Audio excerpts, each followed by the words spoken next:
Emma. By Jane Austen. Book 2. Chapter 9. Emma did not repent her condescension in going to the Coles. The visit afforded her many pleasant recollections the next day, and all that she might be supposed to have lost on the side of dignified seclusion, must be amply repaid in the splendor of popularity. She must have delighted the Coles worthy people, who deserved to be made happy, and left a name behind her that would not soon die away. Perfect happiness, even in memory, is not common, and there were 2 points on which she was not quite easy. She doubted whether she had not transgressed the duty of woman by woman, in betraying her suspicions of Jane Fairfax's feelings to Frank Churchill. It was hardly right, but it had been so strong an idea, that it would escape her, and his submission to all that she told, was a compliment to her penetration, which made it difficult for her to be quite certain that she ought to have held her tongue.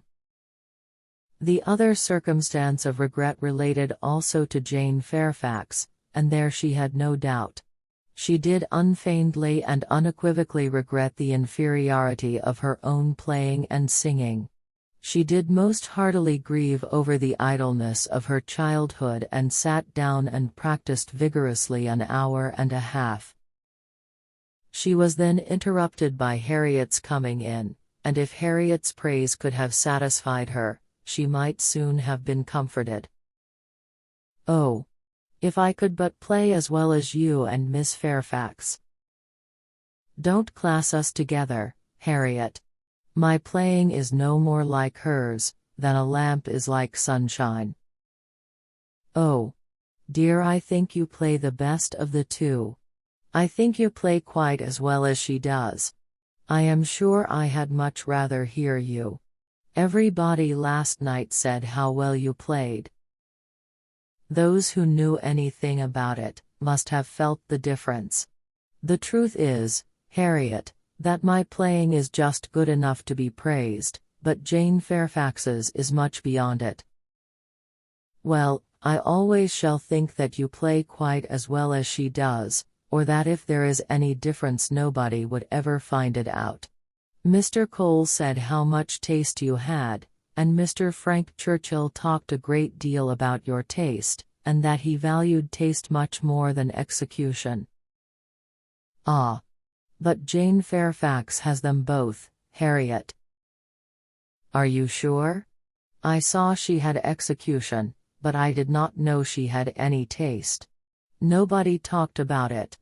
And I hate Italian singing. There is no understanding a word of it. Besides, if she does play so very well, you know, it is no more than she is obliged to do, because she will have to teach. The Coxes were wondering last night whether she would get into any great family. How did you think the Coxes looked?" "Just as they always do, very vulgar." "They told me something," said Harriet rather hesitatingly, "but it is nothing of any consequence." Emma was obliged to ask what they had told her, though fearful of its producing Mr. Elton. "They told me that Mr. Martin dined with them last Saturday." "Oh." "He came to their father upon some business, and he asked him to stay to dinner." "Oh." "They talked a great deal about him, especially Anne Cox. I do not know what she meant, but she asked me if I thought I should go and stay there again next summer. She meant to be impertinently curious, just as such an Anne Cox should be. She said he was very agreeable the day he dined there. He sat by her at dinner. Miss Nash thinks either of the Coxes would be very glad to marry him." "Very likely. I think they are, without exception, the most vulgar girls in Highbury." Harriet had business at Ford's. Emma thought it most prudent to go with her. Another accidental meeting with the Martins was possible, and in her present state, would be dangerous. "Harriet, tempted by everything and swayed by half a word, was always very long at a purchase, and while she was still hanging over muslins and changing her mind, Emma went to the door for amusement.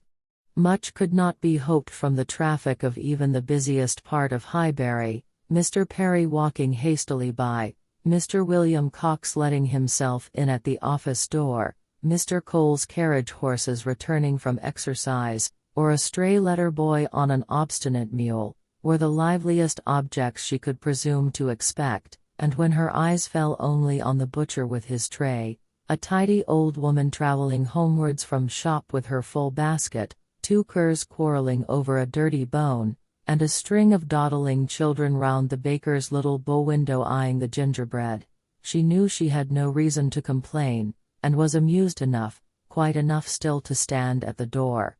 A mind lively and at ease can do with seeing nothing, and can see nothing that does not answer. She looked down the Randalls Road. The scene enlarged, 2 persons appeared, Mrs. Weston and her son-in-law. They were walking into Highbury, to Hartfield of course.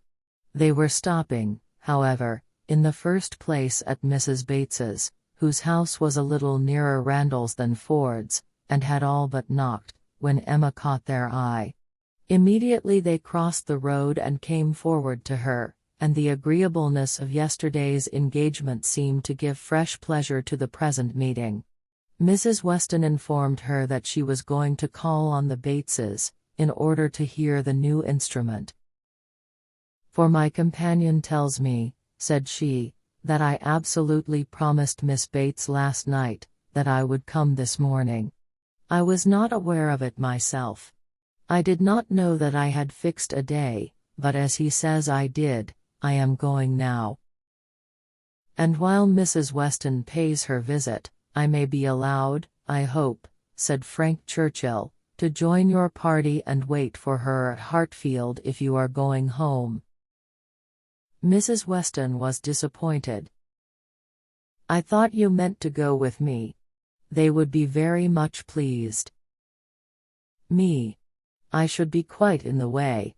But, perhaps I may be equally in the way here. Miss Woodhouse looks as if she did not want me. My aunt always sends me off when she is shopping. She says I fidget her to death, and Miss Woodhouse looks as if she could almost say the same. What am I to do?" "I am here on no business of my own," said Emma. "I am only waiting for my friend. She will probably have soon done, and then we shall go home. But you had better go with Mrs. Weston and hear the instrument." "Well, if you advise it. But," with a smile, "if Colonel Campbell should have employed a careless friend, and if it should prove to have an indifferent tone, what shall I say?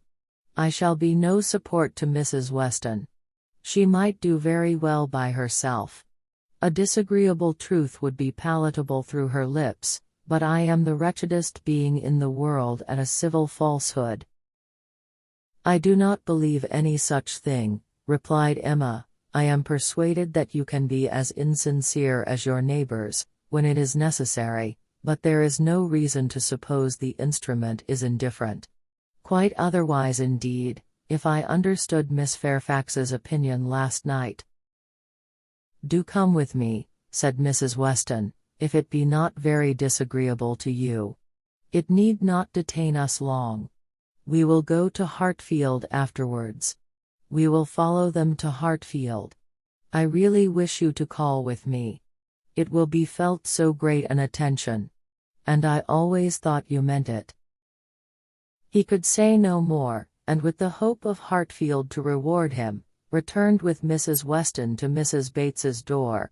Emma watched them in, and then joined Harriet at the interesting counter, trying, with all the force of her own mind, to convince her that if she wanted plain muslin it was of no use to look at figured, and that a blue ribbon, be it ever so beautiful, would still never match her yellow pattern. At last it was all settled, even to the destination of the parcel. "Should I send it to Mrs. Goddard's, ma'am?" asked Mrs. Ford. "Yes, no, yes, to Mrs. Goddard's. Only my pattern gown is at Hartfield. No, you shall send it to Hartfield, if you please. But then, Mrs. Goddard will want to see it. And I could take the pattern gown home any day. But I shall want the ribbon directly, so it had better go to Hartfield, at least the ribbon. You could make it into 2 parcels, Mrs. Ford, could not you? It is not worth while, Harriet, to give Mrs. Ford the trouble of 2 parcels. No more it is. No trouble in the world, ma'am, said the obliging Mrs. Ford. Oh! But indeed I would much rather have it only in 1. Then, if you please, you shall send it all to Mrs. Goddard's. I do not know. No, I think, Miss Woodhouse, I may just as well have it sent to Hartfield, and take it home with me at night. What do you advise? That you do not give another half-second to the subject. To Hartfield, if you please, Mrs. Ford. Aye, that will be much best, said Harriet, quite satisfied. I should not at all like to have it sent to Mrs. Goddard's. Voices approached the shop, or rather 1 voice and 2 ladies, Mrs. Weston and Miss Bates, met them at the door. My dear Miss Woodhouse, said the latter, I am just run across to entreat the favor of you to come and sit down with us a little while, and give us your opinion of our new instrument, you and Miss Smith. How do you do, Miss Smith? Very well, I thank you. And I begged Mrs. Weston to come with me, that I might be sure of succeeding. I hope Mrs. Bates and Miss Fairfax are. Very well, I am much obliged to you. My mother is delightfully well, and Jane caught no cold last night. How is Mr. Woodhouse? I am so glad to hear such a good account. Mrs. Weston told me you were here. Oh. Then, said I must run across. I am sure Miss Woodhouse will allow me just to run across and entreat her to come in. My mother will be so very happy to see her, and now we are such a nice party, she cannot refuse. Aye, pray do, said Mr. Frank Churchill. Miss Woodhouse's opinion of the instrument will be worth having. But, said I shall be more sure of succeeding if one of you will go with me. Oh, said he, wait half a minute, till I have finished my job. For, would you believe it, Miss Woodhouse, there he is, in the most obliging manner in the world, fastening in the rivet of my mother's spectacles. The rivet came out, you know, this morning. So very obliging. For my mother had no use of her spectacles, could not put them on. And, by the by, everybody ought to have 2 pair of spectacles, they should indeed. Jane said so. I meant to take them over to John Saunders the first thing I did, but something or other hindered me all the morning, first one thing, then another, there is no saying what, you know. At one time Patty came to say she thought the kitchen chimney wanted sweeping. Oh, said I, Patty, do not come with your bad news to me. Here is the rivet of your mistress's spectacles out. Then the baked apples came home. Mrs. Wallace sent them by her boy. They are extremely civil and obliging to us, the Wallaces. Always I have heard some people say that Mrs. Wallace can be uncivil and give a very rude answer, but we have never known anything but the greatest attention from them. And it cannot be for the value of our custom now, for what is our consumption of bread, you know? Only 3 of us. Besides dear Jane at present, and she really eats nothing, makes such a shocking breakfast, you would be quite frightened if you saw it. I dare not let my mother know how little she eats, so I say one thing and then I say another, and it passes off. But about the middle of the day she gets hungry, and there is nothing she likes so well as these baked apples, and they are extremely wholesome, for I took the opportunity the other day of asking Mr. Perry. I happened to meet him in the street. Not that I had any doubt before. I have so often heard Mr. Woodhouse recommend a baked apple. I believe it is the only way that Mr. Woodhouse thinks the fruit thoroughly wholesome. We have apple dumplings, however, very often. Patty makes an excellent apple dumpling. Well, Mrs. Weston, you have prevailed, I hope, and these ladies will oblige us. Emma would be very happy to wait on Mrs. Bates, and they did at last move out of the shop, with no farther delay from Miss Bates than, "How do you do, Mrs. Ford? I beg your pardon. I did not see you before. I hear you have a charming collection of new ribbons from town. Jane came back delighted yesterday. Thank ye, the gloves do very well, only a little too large about the wrist, but Jane is taking them in." "What was I talking of?" said she, beginning again when they were all in the street. Emma wondered on what, of all the medley, she would fix. "I declare I cannot recollect what I was talking of. Oh, my mother's spectacles. So very obliging of Mr. Frank Churchill. Oh," said he, "I do think I can fasten the rivet. I like a job of this kind excessively. Which you know showed him to be so very. Indeed, I must say that, much as I had heard of him before and much as I had expected, he very far exceeds anything. I do congratulate you, Mrs. Weston, most warmly. He seems everything the fondest parent could. Oh," said he, "I can fasten the rivet. I like a job of that sort excessively. I never shall forget his manner. And when I brought out the baked apples from the closet, and hoped our friends would be so very obliging as to take some, oh," said he directly, "there is nothing in the way of fruit half so good, and these are the finest looking home-baked apples I ever saw in my life." That, you know, was so very. And I am sure, by his manner, it was no compliment. Indeed, they are very delightful apples, and Mrs. Wallace does them full justice, only we do not have them baked more than twice, and Mr. Woodhouse made us promise to have them done 3 times, but Miss Woodhouse will be so good as not to mention it. The apples themselves are the very finest sort for baking, beyond a doubt, all from Donwell, some of Mr. Knightley's most liberal supply. He sends us a sack every year, and certainly there never was such a keeping apple anywhere as one of his trees. I believe there is 2 of them. My mother says the orchard was always famous in her younger days. But I was really quite shocked the other day, for Mr. Knightley called one morning, and Jane was eating these apples, and we talked about them and said how much she enjoyed them, and he asked whether we were not got to the end of our stock. "I am sure you must be," said he, "and I will send you another supply, for I have a great many more than I can ever use. William Larkins let me keep a larger quantity than usual this year. I will send you some more, before they get good for nothing."